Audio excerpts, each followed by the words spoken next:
We should take in my brother's kid. One day, my husband suddenly said that he would take over their child. He didn't even bother asking for my opinion. I'm reaching my limit with his increasingly arrogant behavior. I have to do something about this situation for the sake of my daughter and myself. My name is Carrie. I've been married to Scott for 5 years, and we've been together for 7. We have a lovely daughter named Tracy. She is 3 years old and has just started preschool. Life is simple, but peaceful and happy. I wouldn't trade my life with Scott and Tracy for anything. Then one day, Scott's brother Daniel got divorced.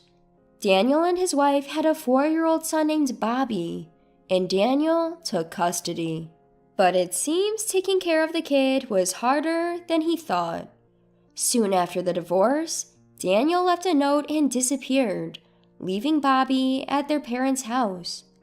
Scott and I were called to his parents' house for a family meeting. The first thing his dad said was, Scott, Carrie, could you please take care of Bobby? I couldn't believe my ears. Wait, you want us to take care of Bobby? We're getting old and it's getting tough for us. You already have Tracy, right? What's one more kid? That's a bit much. Scott's parents have high blood pressure and frequent doctor visits. His mom even had a stroke before, so I knew they weren't in the best of health. I know it's hard for both father-in-law and mother-in-law, but we have Tracy, and taking on another child is just too much. Scott and I both work, so it's not like we're struggling financially, but that's beside the point. We're busy with work and already exhausted from taking care of Tracy and the household. We can't possibly take care of a growing 4-year-old like Bobby. I decided to be upfront and declined right there. I'm sorry, but we can't take Bobby in. We have Tracy and we're both busy with work. His dad wasn't moved by my words and kept pushing. I'm really sorry, we want to help, but we can't. Can't you take him for a while? We can't afford it. I can't, I'm sorry. Then Scott, who had been silent, clicked his tongue and glared at me. Carrie, what's wrong with you? Excuse me? Don't you care what happens to Bobby?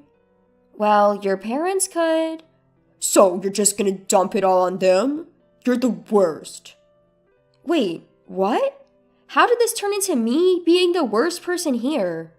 I was just saying we can't take in another child because we have our daughter Tracy. Confused by Scott's outburst, I responded, Wait a minute, Scott. Like I said, we have Tracy. So what? Tracy is 3, Bobby is 4. They're practically the same age. Stop making a big deal out of one more kid. One more kid? Do you even understand how hard parenting is? We both work, we can manage. Don't you feel sorry for Bobby? Scott continued to blame me for refusing to take in Bobby. And what's worse, from his tone, it's clear he has no intention of helping out. I'm a parent too, and I do feel sorry for Bobby. But parenting requires a lot of commitment. Scott has never really helped with Tracy or the housework. I've been the one doing everything. If we take in Bobby, I can see it all falling on me. I have to stop this. Look, I can't do it. I can't give Bobby the same love and attention as Tracy. What? He's my brother's kid. How can you say that? Remember what I told you before? Bobby has been towards Tracy. That story again. Yes, there's another reason I don't want to take in Bobby. He's always been clingy with Scott and me because his parents never gave him much attention. That would be fine, but whenever Tracy comes around, Bobby becomes openly hostile. Hey, get lost! Don't come here! Tracy always starts crying at Bobby's words. Stop crying! Go away, you ugly kid! He's thrown toys at her, and even pushed her down multiple times. Even if he's just 4, I can't stand how Bobby harms my precious daughter. If we take him in, he'll surely target Tracy again. I have housework and a job. I can't watch them every second. I've tried to explain this to Scott multiple times. I don't have the confidence to care for Bobby properly. I don't want to start something I can't finish. What? Just try harder. He's my brother's kid. He's no different from our own.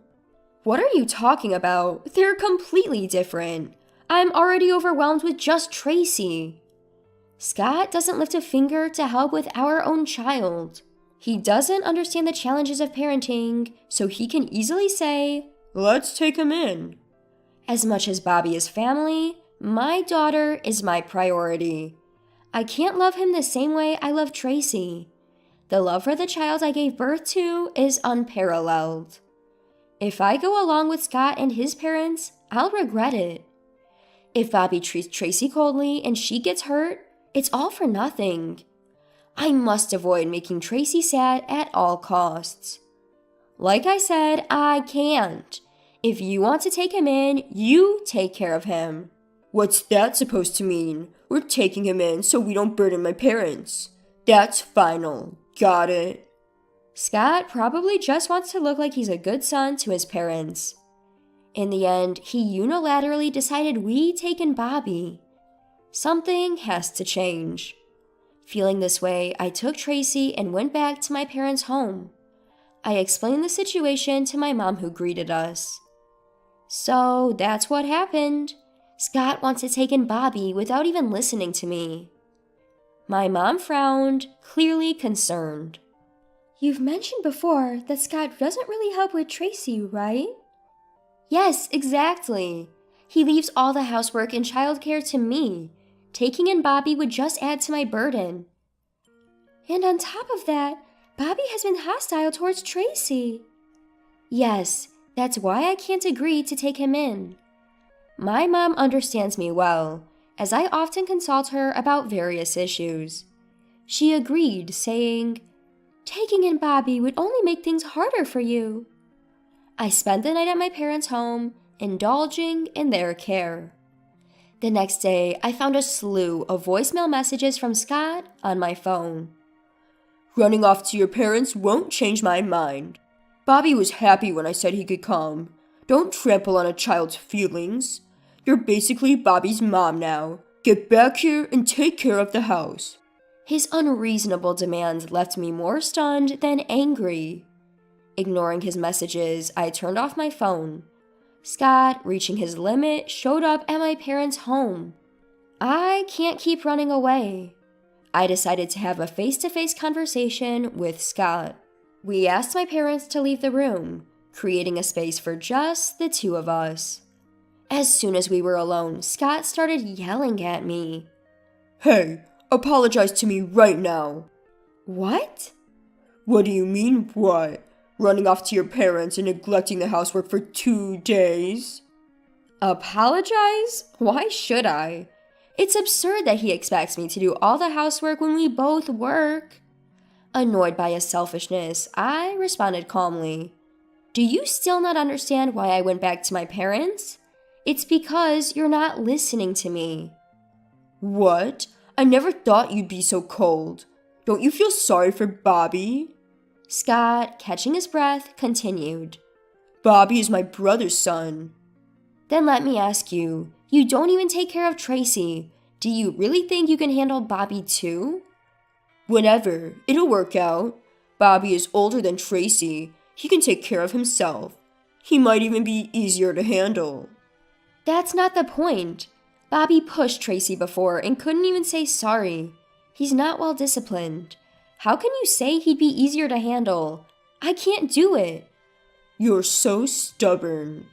Scott sighed, looked at me, and said something unbelievable. "Listen, you're my wife, and a wife is supposed to obey her husband. That means if I say we're taking care of Bobby, you have a duty to follow." Are you serious? I asked. "Of course I am. You just need to listen to me. We're taking Bobby in. End of discussion. Scott slammed the table and glared at me. That was the last straw. I looked him straight in the eyes and said, "Can you stop? Why do I have to obey you just because I'm your wife? I'm not your personal servant, you know." What are you even talking about? The one saying incomprehensible things here is you, Scott. Bobby is just a relative to me right now. If we divorce, he'll be nothing. Do you get that? Wait, what? Scott was clearly shaken by the mention of divorce. Divorce? Why are you bringing that up now? We're not getting a divorce. Why do you get to decide that? That's up to me, isn't it? Don't tell me you think I can never dislike you, because I'm already fed up. You're joking, right? Do I look like I'm joking? I can't take Bobby in, emotionally or otherwise. It's just not possible. Scott finally seemed to grasp the gravity of my refusal. Still, he tried to maintain his composure and said, "Stop it. If we divorce, you're the one who's going to suffer." "Suffer? How?" "You'll be a single mom. Can you raise Tracy on your own?" "I don't see why not." "What?" Scott was dumbfounded by my unexpected answer. Regardless of him, I continued. "I've been silent about this because of your pride, but I actually earn more than you. I have more than enough to raise Tracy on my own." "That can't be." "Plus, if we divorce, I'll move back to my parents' home.